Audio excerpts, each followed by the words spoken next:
Burada bizə bucaqlarla bağlı olan bir sualdır. Bucağın dərəcə ölçüsünü soruşur. Sual şairəsinin yerinə uyğun olan bucağı tapmalıyıq. Burada nə edilir uşaqlar? Deməli, birinci olaraq baxırıq ki, burada kvadrat formada bir bizə işarə var. Bu o deməkdir ki, bizim bu bucağımız 90 dərəcədir. Bu isə bizə 90 dərəcədir. Baxın, burada bir dənə kvadrat işarəsi var. Və diqqət etsək, burada 3 dənə qonşu bucaqlarımız var və eyni zamanda bizim bu 3 dənə bucağımızı birləşdirsək, burada bir açıq bucağın dərəcə ölçüsünü almış olaraq. Yəni, uşaqlar, burada nə edirik? Sual şairəsinin yerinə x yazıram. Üzərinə gəlsin 90, üzərinə gəlsin 48 dərəcə.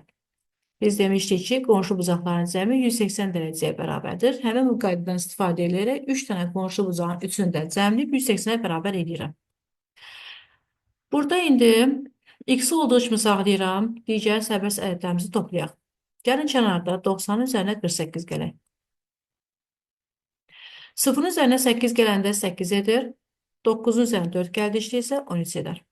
Deməli, burada 138 dərəcə aldıq. X üstə gəlsin 138 dərəcə bərabərdir 180 dərəcə. Burada yenə uşaqlar, məhsul toplarının tapılmasına bağlı olan bir tənlik aldıq. Məhsul toplarını taparkən cəmdən məlum toplarına çıxmaq lazımdır. Yəni, 180-dən çıxıram 138 dərəcəni. Gəlin kənarda çıxaq 180 dərəcədən 130 dərəcəni. Baxaq, bizə nə verir? 0-dan 138 dərəcə. 0-dan 8-ə çıxmaq olmur, uşaqlar. Gedirəm, qonşudan bir onluq alıram. Yəni, 8-dən bir onluq aldım, gəldim, ondan 8-ə çıxıram. Bu deyilir bizə 2. Baxın, uşaqlar, burada 8-dən bir onluq almışdım. Ona görə burada 8 yox, 7 qalır. 7-dən 3-ə çıxıram, edir 4. 1-dən də 1-ə çıxanda 0 edir. Demək ki, burada 42 dərəcə almış olduq. X bərabərdir 42 dərəcə. Bu da bizə D variantı olacaq.